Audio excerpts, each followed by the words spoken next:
के लिए सोचे, और व्यक्ति में जब राष्ट्र के लिए प्रेम और विश्वास, प्रेम की भावना, विश्वास की भावना की उत्पत्ति होती है, उसी को राष्ट्रवाद कहा गया। तो जब समाजवाद है तब व्यक्ति में किसकी भावना उत्पन्न होगी?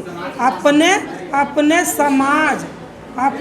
समाज के लिए प्रेम और विश्वास की भावना, प्रेम और विश्वास की भावना उत्पन्न होती है। समाजवाद शब्द का सबसे पहला प्रयोग 1827 ईस्वी में, ध्यान रखिएगा, 1827 ईस्वी में यूरोप में किया गया था। समझ गए? यानी समाजवाद क्या है? समाजवाद का परिभाषा क्या बताएंगे कि वैसी विचारधारा जिसमें अपने समाज के उत्थान, समाज के विकास के लिए सोचते हैं, उसे समाजवाद कहेंगे। और समाजवाद शब्द का उपयोग सबसे पहले प्रयोग 1827 ईस्वी में यूरोप में किया गया था। सही, ठीक है। तो समाजवाद, अब यहाँ पहले हम लोग पढ़ रहे हैं, हेडिंग है, उसके बारे में समझने का प्रयास कर रहे हैं। समाजवाद समझ गए। उसके बाद दूसरा था साम्यवाद। साम्यवाद तो साम्यवाद में क्या हुआ? तो जिस तरह से समाजवाद में समाज के सभी व्यक्तियों के उत्थान, विकास के बारे में बात किया जाता है, ठीक उसी प्रकार से साम्यवाद में आर्थिक हितों की, यानी साम्यवादी विचारधारा को सबसे पहले जो देने वाले व्यक्ति थे, उनका नाम था कार्ल मार्क्स। कार्ल मार्क्स के बारे में हम लोग आगे पढ़ेंगे। वो जर्मनी के रहने वाले थे। उन्होंने बताया कि साम्यवाद क्या होता है। साम्यवाद शब्द का सबसे पहला प्रयोग भी यूरोप में कार्ल मार्क्स के द्वारा ही किया गया था। तो साम्यवादी विचार में क्या बताया गया कि वैसी विचारधारा जो देश में रहने वाले प्रत्येक नागरिकों को जब आर्थिक रूप से जब आर्थिक रूप से समान यानी बराबर बना दिया जाता, यानी समाज में रहने वाले प्रत्येक लोगों को जब आर्थिक रूप से, धन से, पैसा से बराबर इक्वल बना देता है, उसी विचारधारा को साम्यवादी विचारधारा कहेंगे। साम्यवादी विचारधारा को मानने वाले कई लोग थे, जैसे कार्ल मार्क्स हो गया, फ्रेडरिक एंगल्स हो गया, लुई ब्लां हो गया। ऐसे कई विचारधारक हुए जो साम्यवादी विचारधारा को आगे लेकर चलने का विकास किए थे।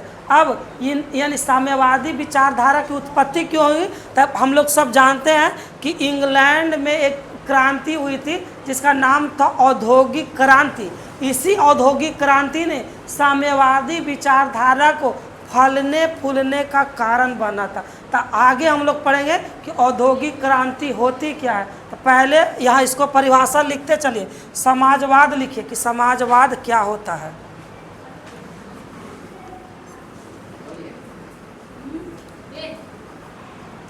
हेडिंग दो, समाजवाद।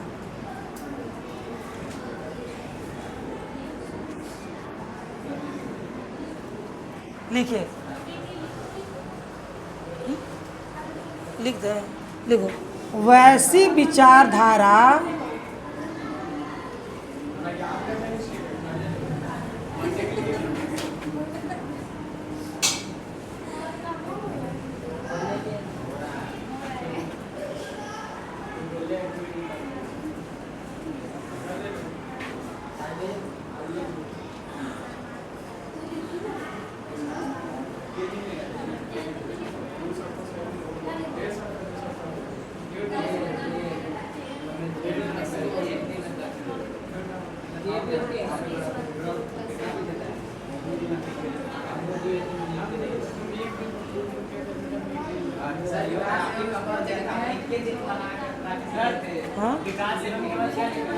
विकास एवं उत्थान की बात करता है, उसे समाजवादी विचार, समाजवाद कहा जाता है।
क्या लिखे समय वैसी विचारधारा जो समाज में आर्थिक समानता लाने की बात करता उसे साम्यवाद कहा जाता है।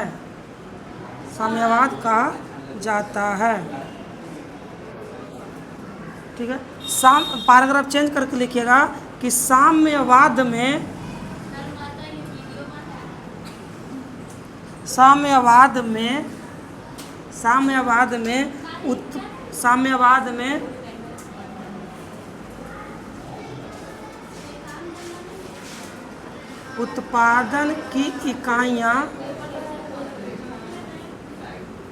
उत्पादन की इकाइयाँ श्रमिकों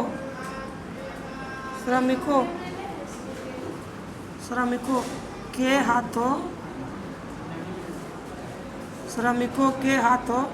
में होती है।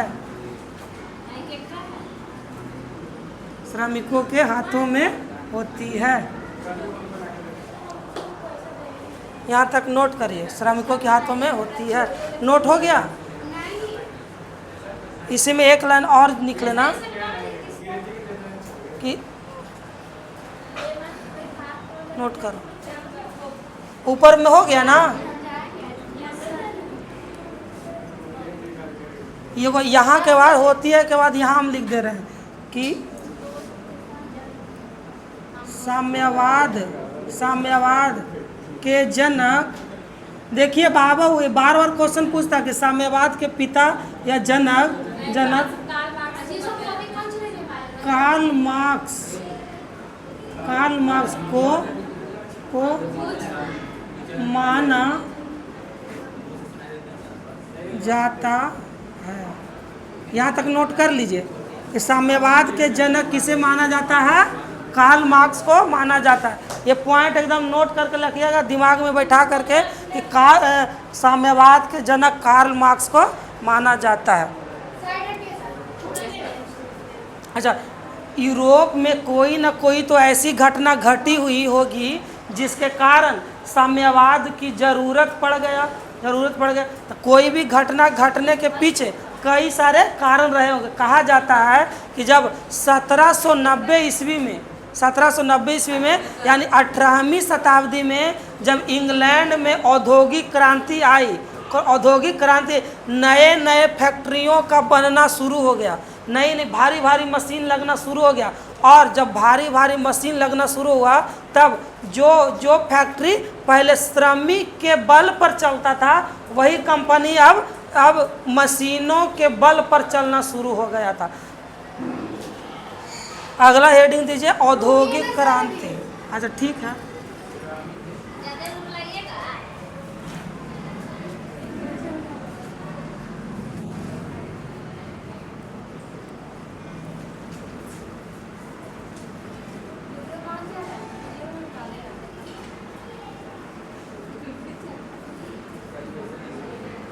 औद्योगिक क्रांति।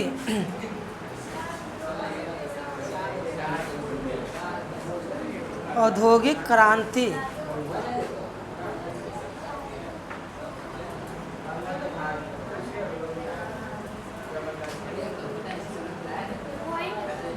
इधर हो गया नीचे। हाँ, नया जैसे समाजवाद साम्यवाद था उसी प्रकार से औद्योगिक क्रांति नया टॉपिक है।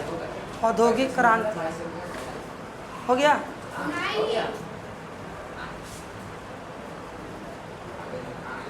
इतना धीमे धीमे लिखिएगा तो कैसे काम चलेगा।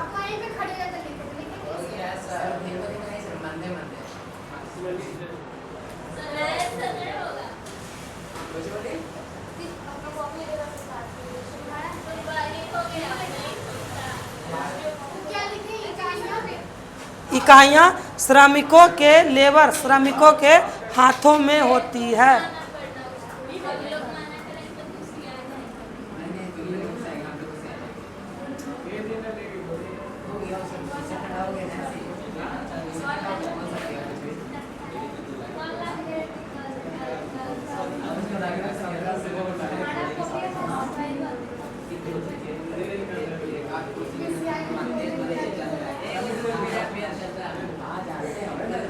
देखिए समझिए, औद्योगिक क्रांति समझने का प्रयास करिए।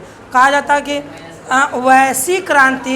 वैसी क्रांति जिसमें मशीनों का भारी मात्रा में बहुत अधिक मशीनों का प्रयोग किया गया, उसी को औद्योगिक क्रांति कहते हैं।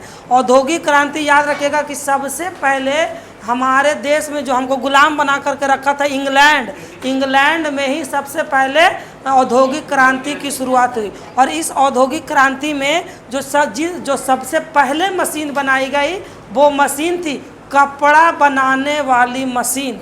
कपड़ा बनाने वाली मशीन ने ही पूरे विश्व के अर्थव्यवस्था को प्रभावित किया था। क्या लिखेंगे कि वैसी क्रांति जिसमें, लिखो वैसी क्रांति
अब देखिए, जब औद्योगिक क्रांति हो गया तो धीरे धीरे इसका प्रभाव देखो कैसे पड़ेगा।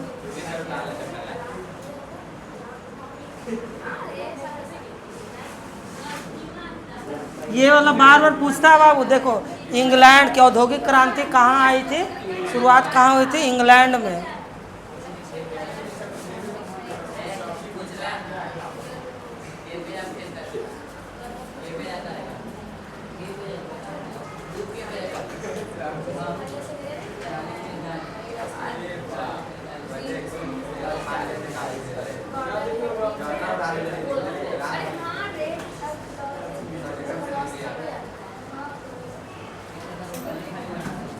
हो गया?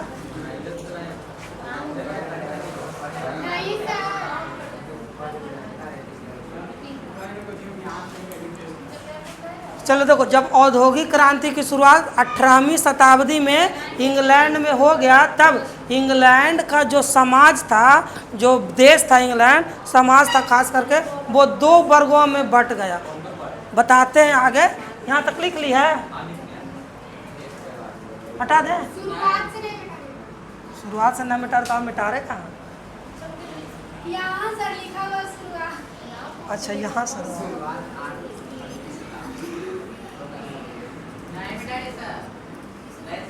देखो,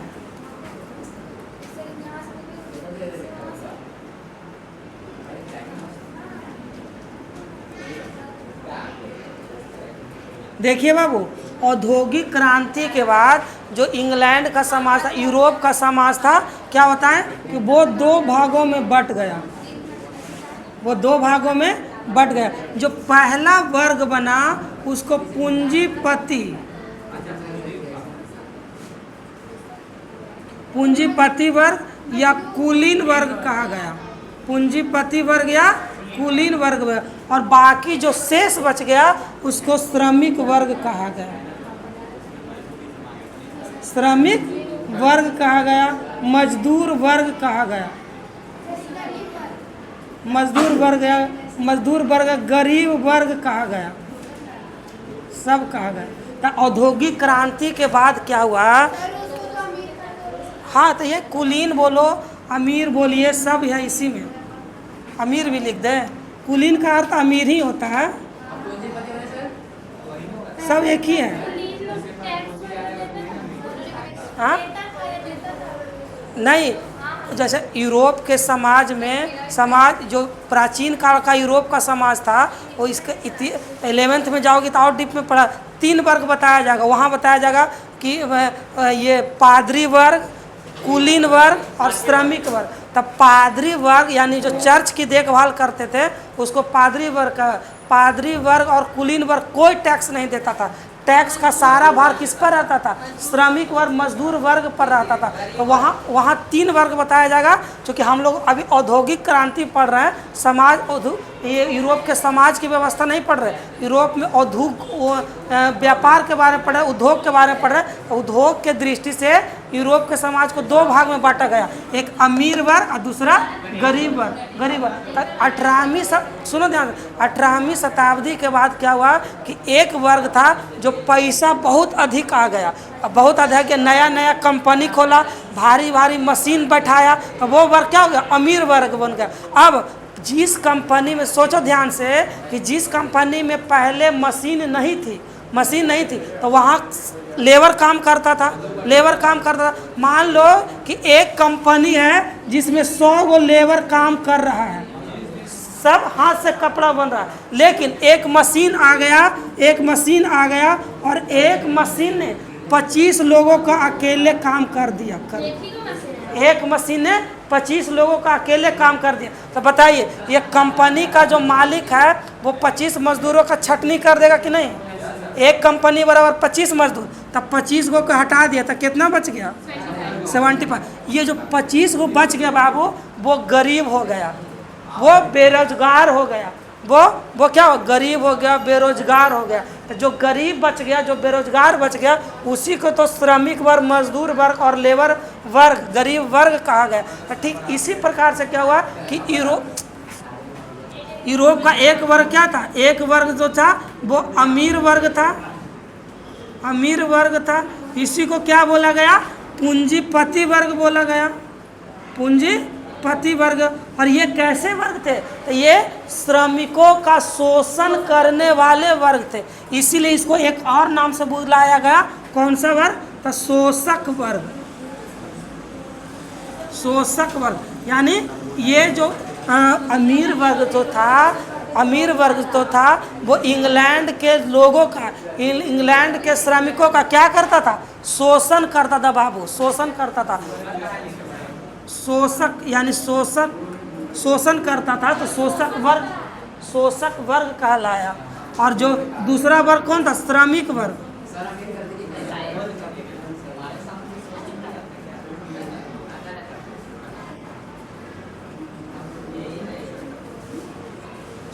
और दूसरा कौन था? श्रमिक वर्ग। इसी को कहा गया क्या? गरीब वर्ग भी कहा गया। और चूंकि अमीर जो शोषण करते थे तो शोषक कहलाया, और जो मजदूर था उसको क्या कहलाया? शोषित वर्ग कहलाया, शोषित वर्ग कहलाया। समझ में आ गया ना कि शोषक वर्ग कौन था? जो शोषण कर रहा था, यानी कर कौन रहा था? पूंजीपति, अमीर कर रहा था। और किसका कर रहा था? श्रमिक का कर रहा था। तो इसको क्या कहलाया? शोषित वर्ग कहलाया। अब देखिए आगे हम लोग देखो कि किस किस प्रकार से शोषण कर रहा था। तो लिखिए ना कि औद्योगिक क्रांति में इंग्लैंड का समाज 2 भागों में विभाजित हो गया। लिखो ना, उसे हम बताते हैं कि औद्योगिक क्रांति के बाद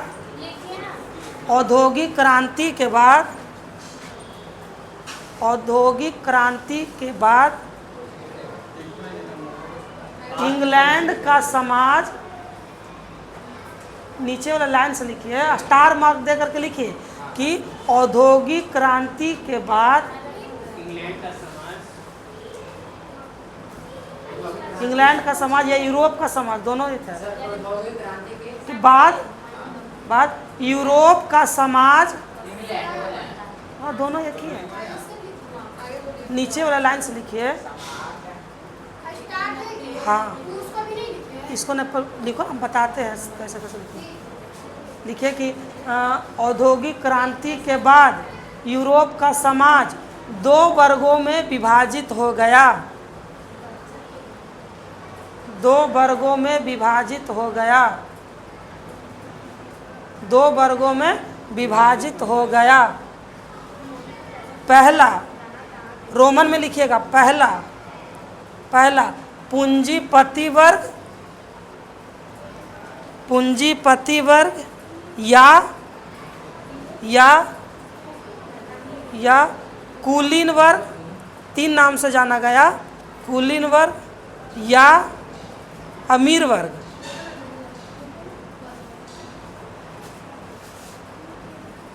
या अमीर वर्ग या लिखो, या शोषक वर्ग, या शोषक वर्ग। हो गया? हाँ, सब एक ही में है। या शोषक वर्ग हो गया। दूसरा, ये शोषित नीचे है, शोषक ये ऊपर है, शोषक वर्ग हो गया। दूसरा श्रमिक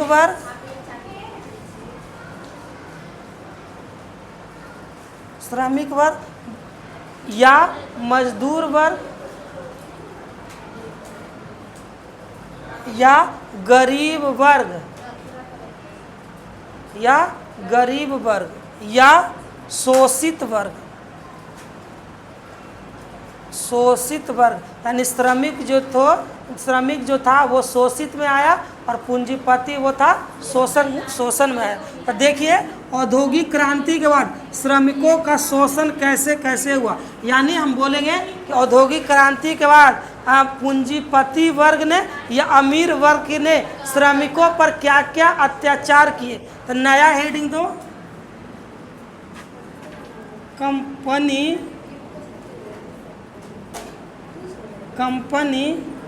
के मालिकों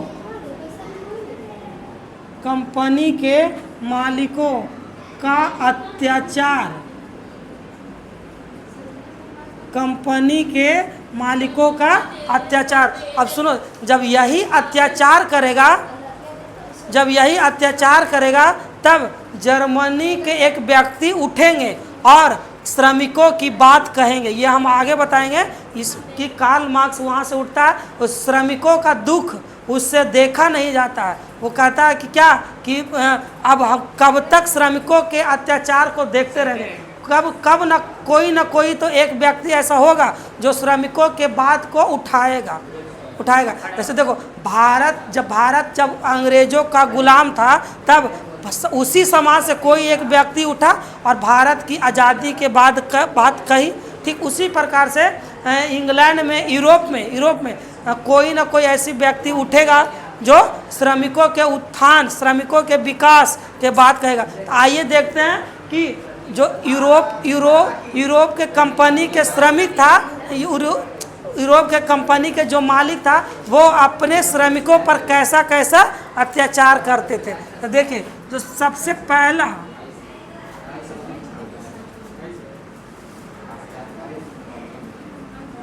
कंपनियों का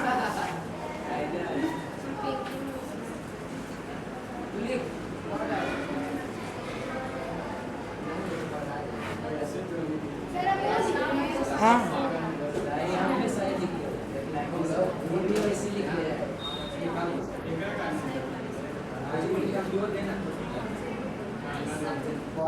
निम्नलिखित प्रकार से अत्याचार किए। कौन कौन सा अत्याचार किए जानता है बाबू? देखो, कौन कौन सा अत्याचार किए।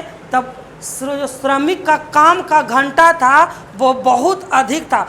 12 घंटा, 15 घंटा, 20-20 घंटा तक काम कराता था और घंटे के हिसाब से उनको पैसा नहीं देता था। एक तरह से शोषण हुआ कि नहीं, कि काम कराएंगे 12 घंटा, अब पैसा देंगे 4 घंटा के। एक तरह से शोषण हुआ कि नहीं।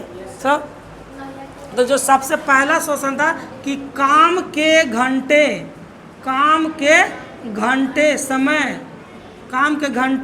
या समय तय नहीं था। तय नहीं था, 12 घंटा 20 घंटा, हाँ, इस तरह से काम करवाता था। दूसरा दूसरा अ,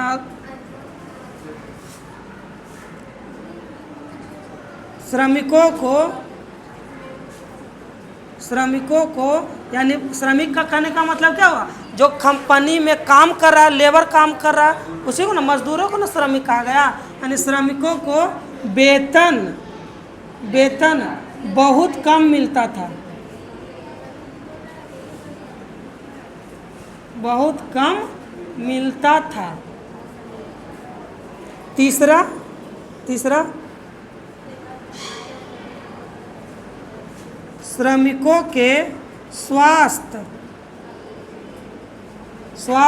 पर कोई ध्यान नहीं दिया जाता था, नहीं, कोई ध्यान नहीं,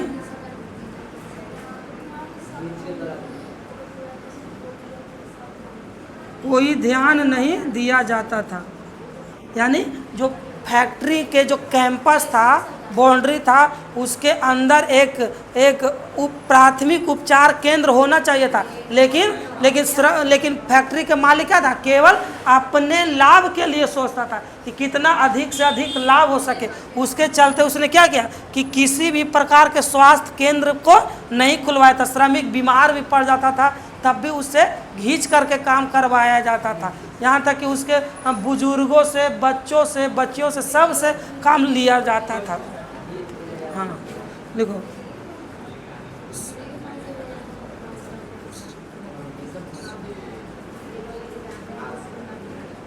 श्रमिकों के आवास, यानी जहाँ रहते थे श्रमिकों के आवास तय नहीं था, कोई लिमिट नहीं लगा था कि 8 घंटा करना है या 9 घंटा करना है। जब तक फैक्ट्री के मालिक को लगे कि काम हो सकता तब तक घींच के काम करवाता था एकदम।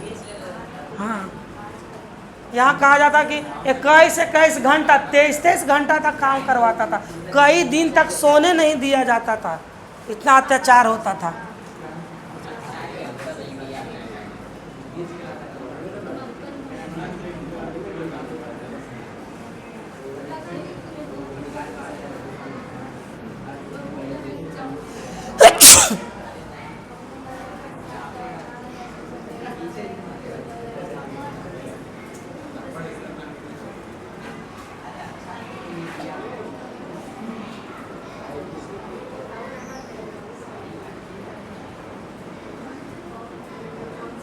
मजदूरों को गंदे पानी एवं गंदे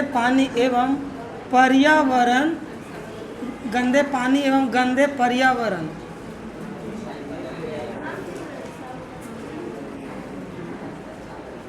में रहने पर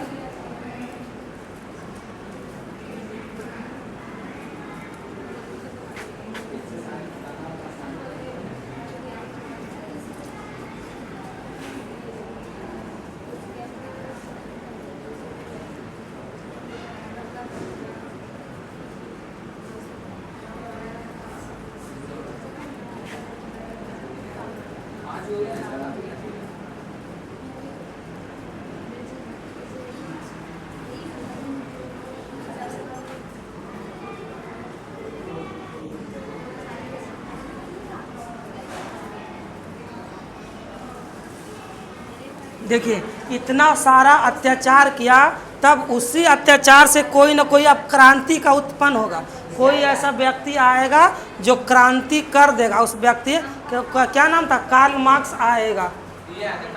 हाँ,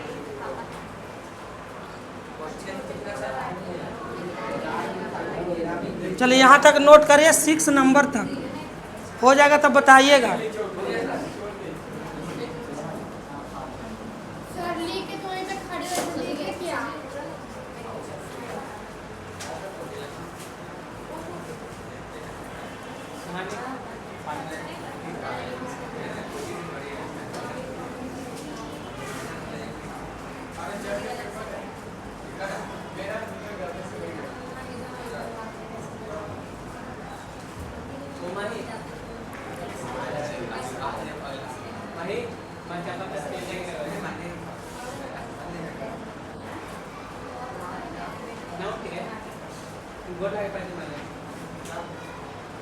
हो गया।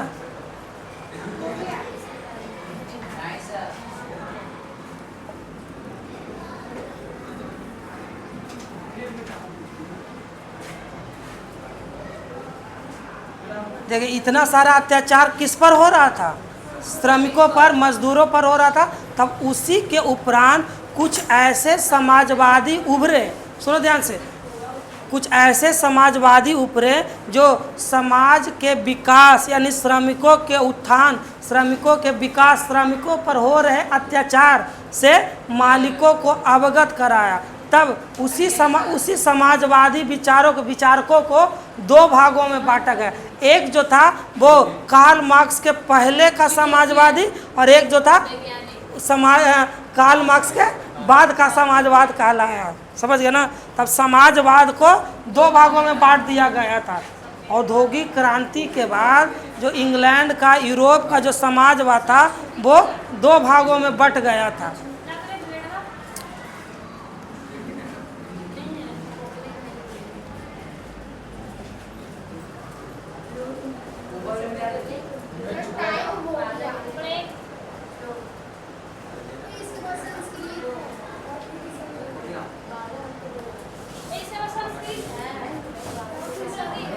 चलो हेडिंग दो।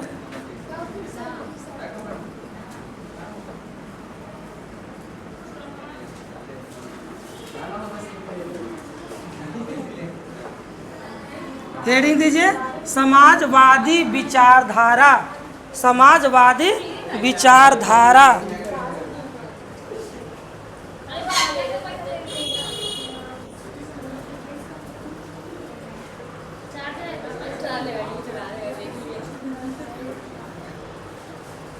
हो गया?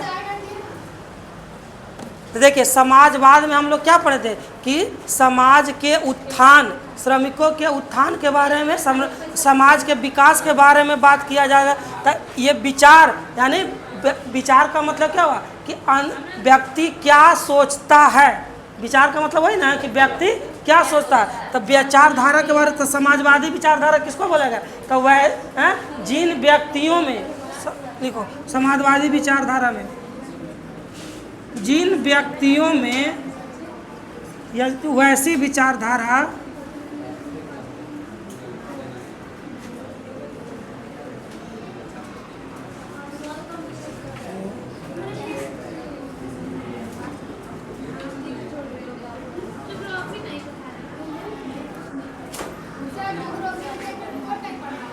हाँ जी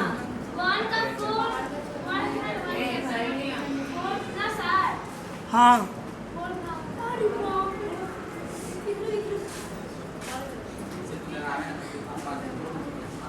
आजा।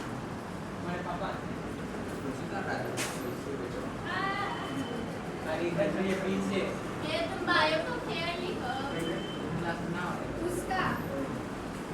अरे नहीं तुम ही